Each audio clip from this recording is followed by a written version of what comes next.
Black Adam, ladies and gentlemen, it's your boy Icon with a DC movie review, coming straight off of a Black Adam watch. And Jesus Christ, if you haven't seen the movie already, shame on you, because I'm about to spoil the hell out of this. Quick overall thought. I thought it was the shit. It was done in a very good way. Like, it was done so well to the point where, well, actually, you know what? I'll get to those thoughts at the end. Let's actually go ahead and review this so we can talk about the good, the bad, and everything in between. I only have one negative thing to say, but like I said, we'll get to that later. So the movie starts. It starts with back in the day, 5,000 years ago to be exact. And just for the record, just to let you know, I forgot everyone's name.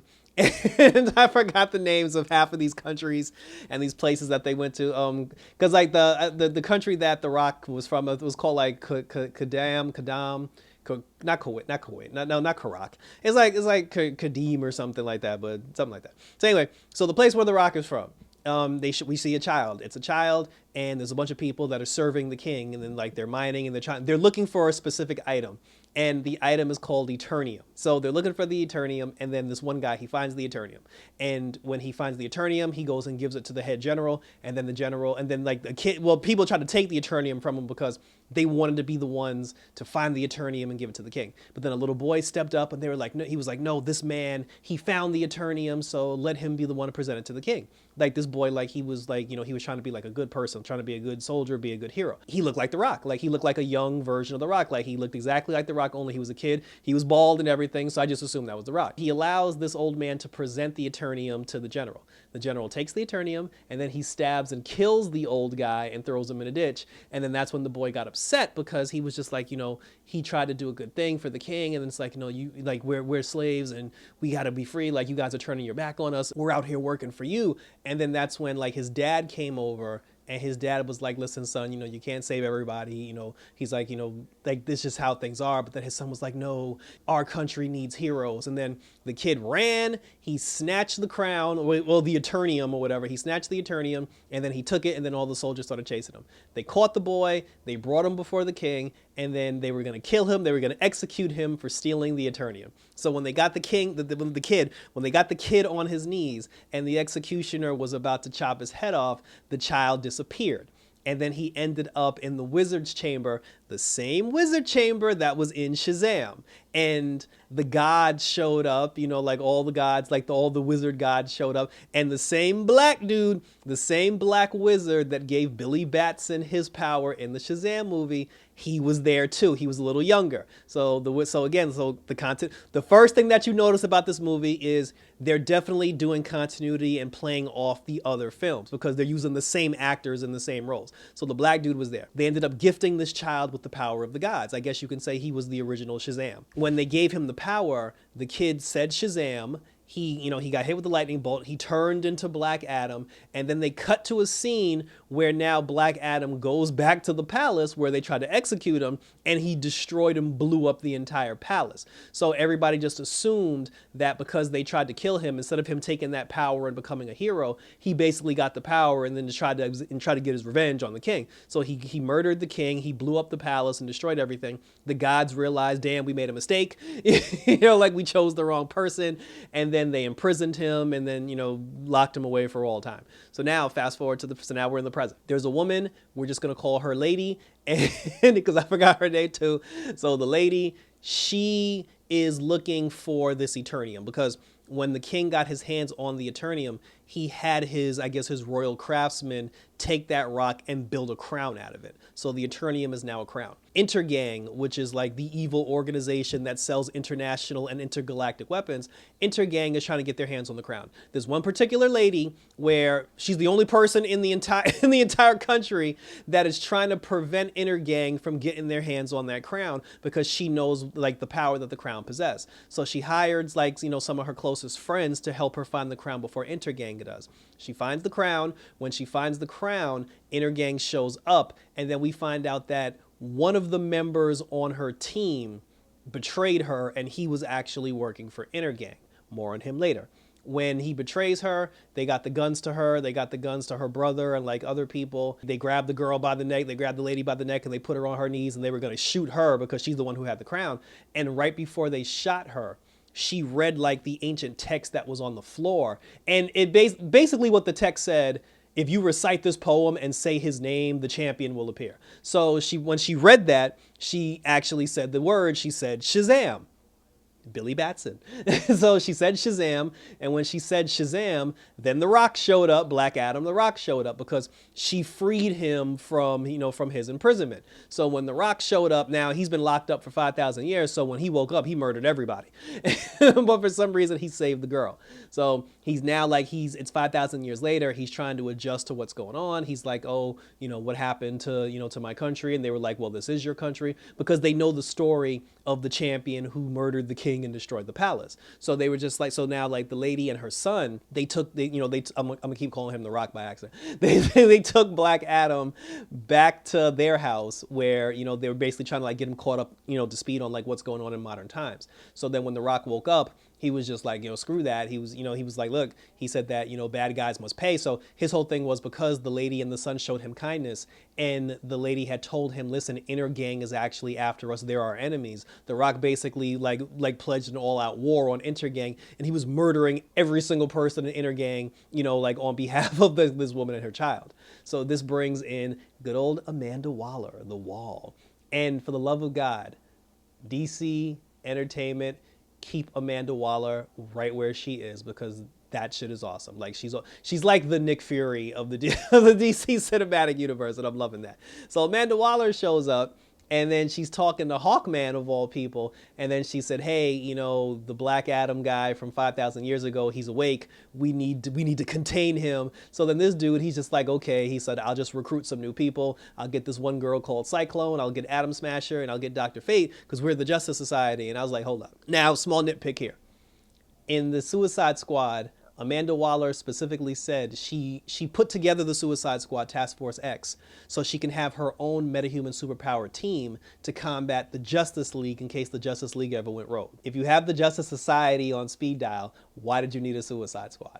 But that's a little minor, but that's neither here nor there. So apparently she got the Justice Society on speed dial. So the Justice Society, like, they go in and they try to stop Black Adam. Black Adam ain't trying to hear it, because he's just like, look, he's like, I'm not a hero, and he just starts murdering people left and right. And although Intergang are the bad guys, the Justice Society and Black Adam, they were butting heads, because Hawkman in particular, because he kept trying to tell him, he's like, look, we're not, he's like, I understand that these are bad people, but we don't murder people. We don't kill people. That's not what we do. He said, we bring them to justice. They serve trials. We don't execute our enemies. And then The Rock was like, that's the only thing, that's the only way, he said, what else do you do with your enemies besides execute them? So there's like a moral, and plus like he's 5,000 years old. So all he knows is, is kill, kill, murder, murder, kill. The Rock's not necessarily the bad guy, because in his mind, he's protecting the people of his country from the bad people. And then you got the Justice Society that's also trying to protect that country from the bad people. The problem is the Justice Society is trying to bring them to justice, and Black Adam is basically just killing them and wiping his hands of the whole thing. So like I said, so it's a whole back and forth. He fights the Justice Society. There's a back and forth, like a nice fight. The fight scenes were awesome in the film. Like, there's a lot of fight scenes, a lot of back and forth. Dr. Fate was amazing. They kind of like overdid his power a tad, because Dr. Fate basically has the power to control time and space, and, he can, like, he's basically like the greatest, like magician, magical wielder of all time, but they overly hyped his ability to see the future, like to the point where I was just like, okay, obviously time travel has to come into play, because it was like the only thing, it was like the only two things from like, if you're someone that doesn't know Dr. Fate, and you're not aware, if you're a casual fan and you're not aware of like the DC lore or the DC characters, you would think all Dr. Fate can do is just see through time and just create multiple copies of himself, because that was the two things he did the most. But even he was talking to Black Adam, he was trying to like talk him down or whatever. So then, like towards the end, the son ended up getting his hand on the crown, and then Inner Gang snatched him up. The traitor, like the person who betrayed, like the lady in the beginning, he snatched up the son, and and then he took him back to his hideout. He told the Justice Society and Black Adam, he was like, yo, if y'all don't give up the crown, I'm gonna kill the boy. So then, Black Adam and the Justice Society, they decide to work together, and they go rescue the boy. When they go to rescue the boy, we find out that the guy that betrayed them, he was the descendant of the king that Black Adam murdered 5,000 years ago. So he wanted the crown to get his revenge. And throughout the movie, they kept saying something where the crown literally said, death is the beginning of life, or like life is the beginning of death, or something like that. And like that was something that was on the crown. When the guy took the crown and then he was just like, oh, I'm gonna murder the child. Like they gave him the crown because like the mom ended up, she was just like, listen, don't hurt my son. So the mom gave him the crown, for her son, but he was just like, screw you, I'm gonna kill your son anyway, and I'm gonna take the crown. So he takes the crown. He gets ready. He's about to put the crown on his head, and at the same time he fires a bullet at the boy. Black Adam swoops in, he saves the boy from getting shot, and then he electrocuted the traitor and killed him while the crown was still in his hand. We later find out this guy did that on purpose. Just like how Shazam and Black Adam had the Chamber of the Gods, where they get their power from the gods. The reason why the crown said death is the beginning of life is because when you're, I guess, like the wielder of the crown and you die, you get sent to like, there's like the gods and then there's like the bad gods. He got sent to the bad god place where they made him their champion. I mean, I don't want to say the anti, like, because Black Adam's the bad guy, but he ended up becoming like the bad guy opposite of Black Adam. So now he's out there kicking ass and taking names. And then even then, after Black Adam had murdered him, and then, he rescued the son, he ended up telling Hawkman the story about what really happened 5,000 years ago. And this was a good swerve because we find out that, yes, Black Adam's son was granted the power of the gods. And they did show that when he went to the castle to kill the king, it was the Rock. But they skipped a whole portion of the story. So when we get the whole story, what we find out is his son did become a Shazam. And his son was a hero. His son protected the people. He was all about that truth and or justice, and he was doing the right thing. That didn't stop his enemies from trying to murder his parents. And then we find out that the Rock was his dad. He was his dad who talked to him. So he knew his son had the power of the gods, and he was basically trying to steer him in the right direction. But the king ended up slaughtering his wife. And then after she slaughtered his wife, she also tried to kill the Rock. When he tried to kill the Rock was, he was on his deathbed, he was dying. His son flew in at the last second. And just like Billy Batson did with his orphan brothers and sisters, in order to save his dad's life, the Rock's son he gave him his power. Like he touched his dad's hands and he was like, Dad, say the words. And then when the Rock said Shazam, the son's power got transferred to the Rock, and that's how the Rock became Black Adam. And then once, the power got transferred over to the Rock, the son turned back into normal. He ended up going from an adult back to being a child. And then the king's like minions murdered him as soon as he turned back into a child. And then because of that, the Rock got upset because now he has the power, and he's the one that went to the castle to kill the king and blow everything up because he wanted his revenge. When the gods found out that that the Rock actually had the power instead, that's when they imprisoned him and kept him down for 5,000 years. So now that happened, and the Rock basically got his revenge, Black Adam got his revenge because he killed the last descendant of the king who murdered his son and his wife. He started listening to the teachings of Dr. Fate and the conversation that him and Hawkman had, because him and Hawkman were going at it throughout the entire film. And then Hawkman got to a point where he stopped fighting him, and then he talked to him, and then he asked him, he was like, tell me the story. Because there was a statue that country had, and everybody thought the statue was of the Rock, Black Adam. Come to find out that statue was actually his son, because his son was the champion. His son was an actual hero. And nobody knows that the son ended up giving the power to his dad.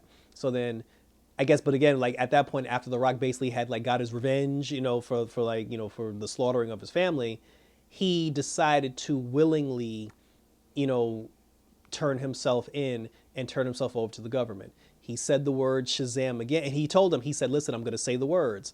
And he said, when I say the words, I'm going to lose my power. And after I lose my power, I need you to cover my mouth and lock me up in chains, so that way I'm never tempted to say the words again.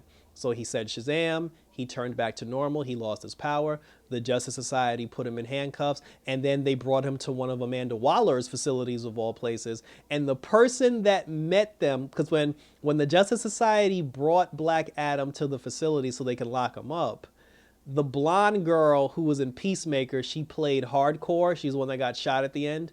she was there to meet them when they dropped off the Rock's body. So I'm like, okay, that's a nice little Easter egg because now we got a Peacemaker connection. So hardcore, she was the one that met him. They put Black Adam in a stasis containment unit. They covered his mouth, so they put him to sleep basically and covered his mouth so he couldn't say the words. And then everybody left. And then it was at that point. It was at that point when they were trying to celebrate a job well done. That's when the traitor, who now has the power of like the devils, like he came up out of the ashes, and then he started blowing shit up and destroying everything. There was a moment where the Justice Society was trying to fight him. Dr. Fate had said earlier that Hawkman was supposed to die. He saw Hawkman's death, but then because Dr. Fate and Hawkman were best friends, Dr. Fate basically stopped Hawkman from going into the battle, and Dr. Fate went into the battle himself. He then projected himself to where the Rock was and told him, he was like, listen, we need you to defeat this new evil threat. So he's like, get your ass out of prison and, come fight the good fight. So the Rock busted out of prison. He said the words, he said Shazam, he got his power back. He flew down to the city. He fought because he's like the champion of the gods. He fought the champion of the devils. He actually he ripped the dude in half. And I was like, wow, that was something. Dr. Fate died in that battle. Hawkman used his helmet to create copies of himself. I don't know how that happened, but Dr. Fate is presumably dead, like now, which is, I don't think he dead, but there had to be some illusional nonsense. But anyway, the Rock killed the devil, and the people of their country, Karate or whatever it was called, the people of the country, they're free, and the people now, they're like celebrating Black Adam because they're just like, yo, you're our champion, you're our hero, you freed us from like the evil dictators and everything, and now he's like beloved by the people. And then Hawkman told him, he was just like, listen, being a hero, protecting the people, like it comes with a responsibility. He said that we fought side by side, we just took down this devil. We're cool with you if you want to be the champion for your country, but if you get out of line, then we gonna have to come back. And then the Rock was just like, yo, he's like, you do your thing, I'll do mine. So then the JSA, like, they dipped, and then the Rock, he was talking to the lady and the son and like one other person, and then they were all sitting in the palace that was destroyed, and then she was just like, now that you're gonna stay here and be the protector of the people, she was like, are you gonna be the king? Because because like the public, they're chanting your name, they want you to be king. And then he did the iconic Black Adam pose where he sat on the throne, leaned back, put his hand up, but then he flew up and destroyed the throne because he was just like, no, it doesn't feel right. And like he blew up the throne, and like that was it. And then he was just like, yo, I'm just gonna protect my country, and whoever want it can come get it. So that was pretty decent. That was nice. And then that's how the episode ended. That's how the movie ended. And then we got the end credit scene, and that was the part where the goosebumps happened, because Amanda Waller locked Black Adam up in a government facility. He broke out of the government facility and has his power again. So Amanda Waller is not going to be happy with this powerful being walking around the face of the earth. And then like a G, she sends like a holographic projector to his country, to Black Adam's country. So then Viola Davis, Amanda Waller, shows up on the projector, and then she goes, all right, dude. She said, so basically you didn't want to stay in my prison. Okay, fine.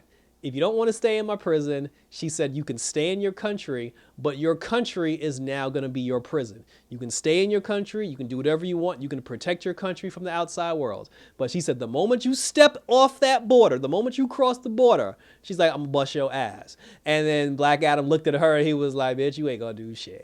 he's like, I'm the most powerful being on this planet. He was like, you can't touch me. And then she's like, first of all, motherfucker, because like now they're having like a dick swinging contest. She said, I'll push one button, call in a favor, and I'll get the most powerfulest beings on this planet or any other world. I'll get the most powerful people of all time to come knock on your doorstep, and then we'll see what's what. And he was like, push the button.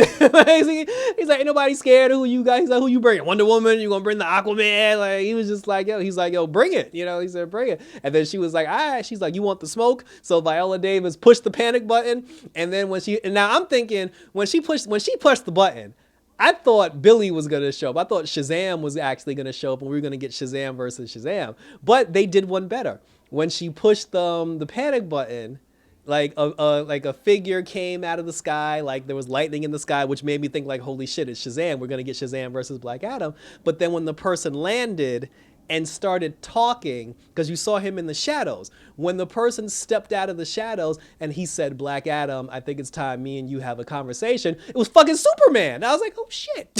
Because, we've been told over the last 2 years or so, Henry Cavill was supposed to be no longer playing Superman. They weren't sure if they were going to be able to bring him back, and they weren't using him in any DC projects going forward.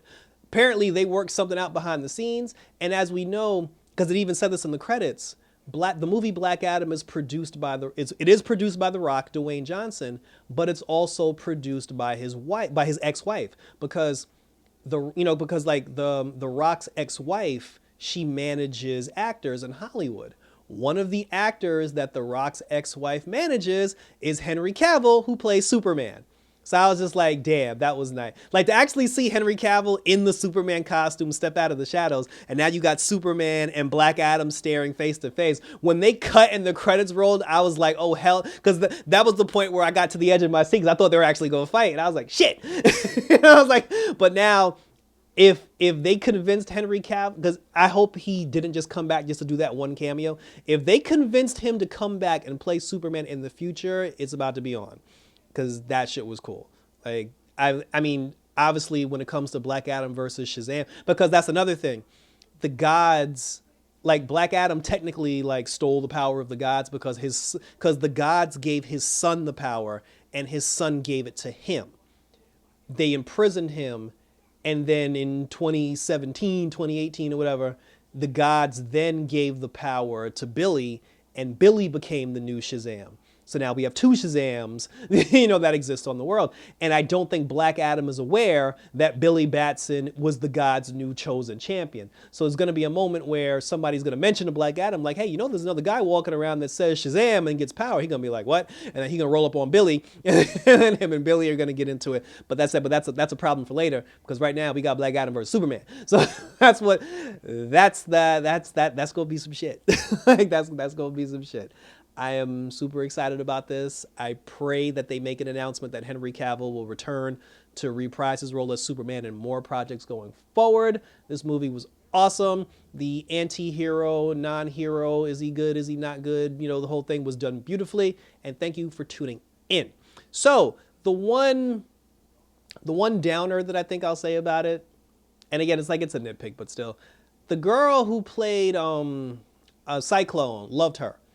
Nice attitude, loved her costume, her powers were cool, her character was fine. Loved Dr. Fate, loved Hawkman, wish we could have got Hawkgirl, but loved the Hawkman character. The only person in the movie I didn't like was Atom Smasher because he was a dumbass. I understand somebody had to be the comedic goof, but they overdid it with him. He took over being Atom Smasher from his uncle, and because his uncle was the original Atom Smasher, and then he handed over the costume to his nephew. But the funny thing is, the original Atom Smasher was played by the Fonz from Happy Days, and I thought that was funny. But the kid who played Atom Smasher, he was just going out of his way to try to be funny in moments where it didn't need to be. There was a funny moment where Black Adam had flown, because Atom Smasher, he can make himself grow really big. So there was a moment where Black Adam flew past him. Atom Smasher was trying to punch a jet or something, and then he almost accidentally hit Black Adam, and then he was like, yo, watch it, dude. He was like, I could have hit you. Then he swung his hand back and he hit Hawkman by mistake, and then Hawkman was like, yo, I'm gonna beat your ass later. It's that was funny, but it was too much. For his character specifically, it was too much, because there was literally and it was bad to the point where there was literally a moment where his joking, him trying to be funny was so bad, the other characters in the movie was like, yo, dude, stop. They just was like, yo, stop, now's not the time for this. So he's the only person that kind of sucked, but everything else was good. And like I said, and then even the cameos, seeing Viola Davis reprise her role as Amanda Waller is awesome. Seeing Hardcore from the Peacemaker series is awesome, because again, it keeps the continuity together. And then for the love of God, Superman's back, so you can't be mad at that. So we're off to the races now. So thank you, DC. Thank you, Dwayne "The Rock" Johnson. And we are looking forward to the next project, which ironically is Shazam. And another thing, if the plot of Shazam Part 2 is that there are gods out there that are trying to roll up on Billy and the rest of the orphans because they feel like, oh, you stole the power of the gods and you don't deserve it, it'd be ironically funny if we go through this whole movie with these three gods trying to destroy the orphans because they feel like the orphans stole the power. And then we find out at the end of the film, it wasn't Billy and the orphans they were after. They were really after Black Adam, because legitimately Black Adam did steal the power of the gods, and they got him confused with Billy. That would be a cool tie-in if that happens at the end, but we don't get that till January. So until then, we just gonna have to wait and see. But share your questions, comments, and or concerns down below. If you saw Black Adam, what did you think of it? What did you think of like the characters? Which characters did you like? Which ones did you hate? Are you looking forward to seeing what DC does going forward now that we're connecting all this shit? Because again, between the television, the HBO Max series and the movies, like, characters are showing up now in different places. Like Superman's back. What do you think about that? Like I said, share your comments down below and we will continue to talk about it. From a movie standpoint, I guess the next movie we're going to review is Black Panther, because that comes out November 11th. Shazam! Fury of the Gods comes out in January. From a television standpoint, right now, until Titans starts in November and Doom Patrol starts in December, we're still reviewing Stargirl. So that was it, guys. So like I said, I enjoyed the film. I love the film. I mean, you give it 5 stars, 10 out of 10, whatever the case may be. Like, this shit got me hyped. I definitely want to see it again if I ever get the the space, time, and opportunity to see it twice. It is something I would definitely like to see multiple times, but I got a lot of shit that I got to do right now, so we'll get to that when we can. But like I said, share your questions, comments, and concerns. Hit the notification bell so you'll get notified when my videos do pop up, because I got a lot of stuff coming up pretty soon. Very excited for it. Love you all, and we will continue to ride this DC train all the way to the end. So that was it. Until next time for another DC TV review or just a movie review in general, take care, mind the power of the gods, protect your country, because we're out this bitch.